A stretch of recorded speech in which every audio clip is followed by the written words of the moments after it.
भगवान शंकर की समाधि का वर्णन रामायण में कई प्रसंगों में किया गया और उस समय जो समाधि में भगवान शंकर स्थित होते हैं तो वो तो समाधि का काल बड़ा विशाल होता है। उनके लिए विशाल नहीं होता है, हम लोगों की घड़ी से या हम लोगों के काल की गणना से वो बहुत बड़ा होता है। अब भगवान शंकर के चरित्र में जो चित्र प्रस्तुत किया गया, मैं आशा करता हूं गंभीर प्रसंग अवश्य है, पर आप उसे अगर समझ करके एकाग्रता से सुनेंगे तो समझ में आ जाएगा। प्रश्न ये है कि अगर हम बाहर प्रयत्न करें और प्रयत्न करने के बाद भी हमें सफलता न मिले, तब भगवान शंकर के चरित्र में भी एक ऐसा अवसर आया। अब वो संकेत ये है, बड़े महत्व का है कि जो कथा श्रवण है ये क्या है। तो कथा श्रवण, ये गोस्वामी जी ने एक अनोखा संकेत किया। अब जो व्यक्ति अपने ब्रह्म और स्वरूप में विलीन हो गया, वह तो सुनेगा ही क्या, वह तो उस ब्रह्म के ही चिंतन में डूबा हुआ।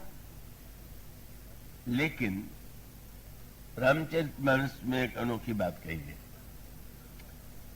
कि जीवन मुक्त ब्रह्म पर चरित सुनहि तज ध्यान। जो जीवन मुक्त महापुरुष हैं वे भी कथा श्रवण करने के लिए ध्यान को छोड़ देते हैं, ध्यान का परित्याग कर देते हैं। भगवान शंकर के चरित्र में वह प्रसंग आता है, वे तो साक्षात भगवान हैं, ईश्वर हैं और कैलाश पर्वत पर स्थित है। यह संकेत, कैलाश का जो शिखर है वो सबसे श्रेष्ठ शिखर है और वह शिखर अगर आध्यात्मिक भाषा में कहें तो ज्ञान का शिखर है। भगवान शिव ज्ञान के शिखर पर समासीन रहते हैं, लेकिन एक दिन उनके हृदय में कथा सुनने की इच्छा उत्पन्न हुई और तब बहुत मधुर बात आती है। कथा सुनने के लिए व्यक्ति को दो प्रकार के श्रोता होते हैं। एक श्रोता तो वह है कि जिन्हें नीचे से ऊपर जाना पड़ता है और दूसरे श्रोता वह है कि जिनको ऊपर से नीचे उतरना पड़ता है।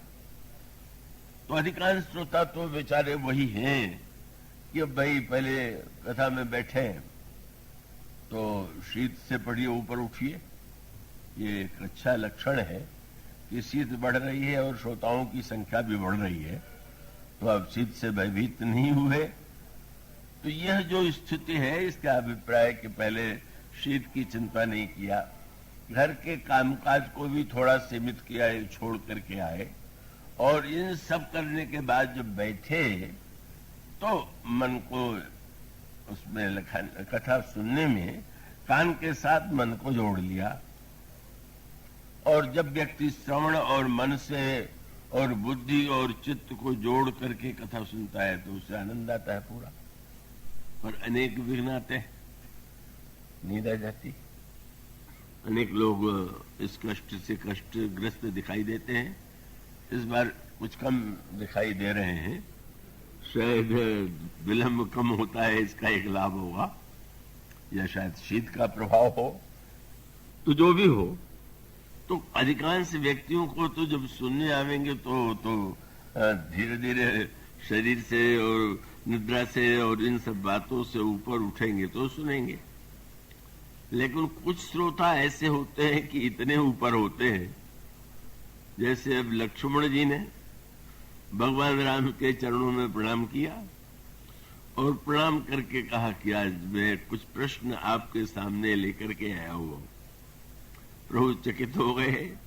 लक्ष्मण जी की सेवा ही सेवा, वो तो निरंतर सेवा में संलग्न रहते हैं, पर वस्तुतः लक्ष्मण जी को ऐसा लगा कि प्रभु जिस बात के लिए निरंतर प्रस्तुत रहते हैं वह स्थिति नहीं। प्रभु सुनने से भी उनका बड़ा प्रेम है और सुनाने से। तो लक्ष्मण जी को लगा कि संजोग ऐसा है कि कोई ऋषि मुनि सुनाने वाला यहाँ आया हुआ नहीं और प्रभु के सामने कोई प्रश्न करने वाला नहीं है, तो चलो हम ही श्रोता बन जाएं, जिससे प्रभु को कहने में आनंद आता है। तो इसी बहाने वो तो प्रभु कैसे प्रसन्न होंगे, ये उनका व्रत है। तो इसलिए जितने दार्शनिक प्रश्न थे सब उन्होंने एक साथ कह दिए और कह दिया, कहो ज्ञान विराग और माया, कहो सुभत करो जय दाया, ईश्वर जीव ही भेद प्रभु, सकल कहो समुदाय, जाते होई चरणरति शोक मोह बुझाए। ज्ञान क्या है, वैराग्य क्या है, माया क्या है, चरणों में भक्ति कैसे होती है, ईश्वर क्या है, जीव क्या है। मुस्कुराए प्रभु, समझ गए। और आपने एक बड़ा सुंदर वाक्य कहा। तो मैं प्रश्न तो तुम्हारे विस्तृत, पर उत्तर मैं संक्षेप में दूंगा। तो संक्षेप में देने का अभिप्राय यह है कि भाई जो साधारण होता है उसको अधिक समझाना पड़ता है, और जो विशेष विवेकी या बुद्धिमान व्यक्ति है वो बड़ी शीघ्रता से बात समझ लेता है।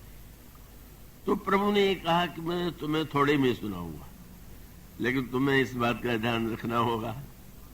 क्या? थोड़े ही माह सब कहूं बुझाई, पर सुनहु तात मन मत चित लाई। रामायण भर में ये भगवान नवदा भगति कहूं तो ही पाई, मन से सुनो ये बात तो कही गई, पर प्रभु ने लक्ष्मण जी से कहा मन लगा के सुनो, बुद्धि लगा कर सुनो, चित्त लगा करके सुनो। तो क्या प्रभु को डर था क्या कि तीनों को लगा करके लक्ष्मण जी नहीं सुनेंगे? क्या लक्ष्मण जी का मन, लक्ष्मण जी की बुद्धि, लक्ष्मण जी का चित्त भी चंचल है क्या? उनकी बुद्धि में भी क्या विभ्रम है क्या? नहीं नहीं, प्रभु का रहस्य बहुत बढ़िया व्यंग था। क्या? वस्तुतः लक्ष्मण जी का मन कहाँ रहता है? वो स्वामी जी ने चित्रकूट में लिखा, जब भी वे बैठते हैं भगवान राम सीता के सामने, चाहे सामने हो चाहे दूर हो, उनकी दृष्टि भगवान राम और श्री सीता जी के चरणों की ओर होती है, और वो निरंतर उन चरणों को देखते ही रहते, और देखते हुए उनके हृदय में निरंतर नए नए भाव और रस का उद्गम होता है, उदय होता है। और उस समय गोस्वामी जी ने कहा कि लक्ष्मण जी के जीवन में जागने की तो बात क्या है, छिन छिन लखी सिय राम पद, जान आप पर नेह, करतन सपने हूं लखन चित बंधु मातु पितु गे। जागृत अवस्था की तो बात क्या है, सपने में भी लक्ष्मण जी का मन कहीं नहीं जाता। ये तो कहावत के रूप में कह दिया गया। सत्य तो ये है कि लक्ष्मण जी ने तो निर्णय कर लिया कि स्वप्न में आने की समस्या तो तब आवेगी जब सोएंगे, तो सोते ही नहीं है। इतने निरंतर जागरूक, निद्रा रहित हैं, और पूरी तरह से मन बुद्धि चित्त सबका समय समावेश प्रभु के चरणों में। प्रभु का व्यंग क्या था? अब मैं तो कथा सुनाऊं और तुम मेरे चरणों में ध्यान करके बैठ जाओ, तो ये तो कोई बात न हुई। अगर तुम सुनना चाहते हो तो चरणों से पहले मन को निकालो, बुद्धि को और चित्त को पहले निकालो, और बस जिज्ञासु बन करके सुनना है।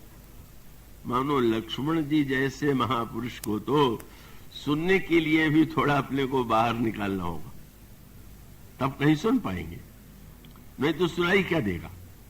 उनकी तो सेवा ऐसी अद्भुत है कि छिन छिन लखी, एक एक क्षण में जो पूरी तरह से मन बुद्धि चित्त में तदाकार है।